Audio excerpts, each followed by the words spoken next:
በዛን ወራት መጥምቁ ዮሐንስ በይሁዳ ምድረ በዳ እየሰበከ መጣ። ስብከቱም እንደዚህ ይላል። ለወዳጆች ለዘመዶቻችሁ ሁሉ ሼር፣ ኮፒ ሊንክ አድርጉ፣ ሪፖስት አድርጉ፣ የመደመር ምልክቷን ጫን አድርጉ።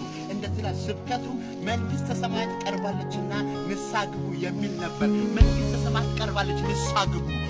አዘጋጁ፣ መንገዳችሁን አዘጋጁ፣ ሕይወታችሁን አዘጋጁ።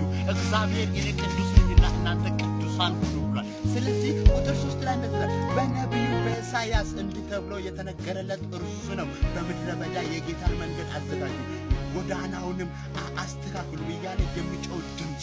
መንገዳችሁን አዘጋጁ፣ ሕይወታችሁን አዘጋጁ። ጌታ ኢየሱስ ክርስቶስ ሊመጣ በደጅ ነው። ኢየሱስ ክርስቶስ ሊመጣ በደጅ ነው። ሕይወታችሁን ከደካማ ማንነት አውጡ።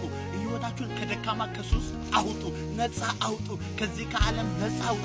ዓለም ወደ ራሷ ነው የምትስበው። ስለዚህ ወዳጆቼ በእውነት ይሄ ጠቃሚ ቃል ነው። ይሄን በየጊዜው አምኑ።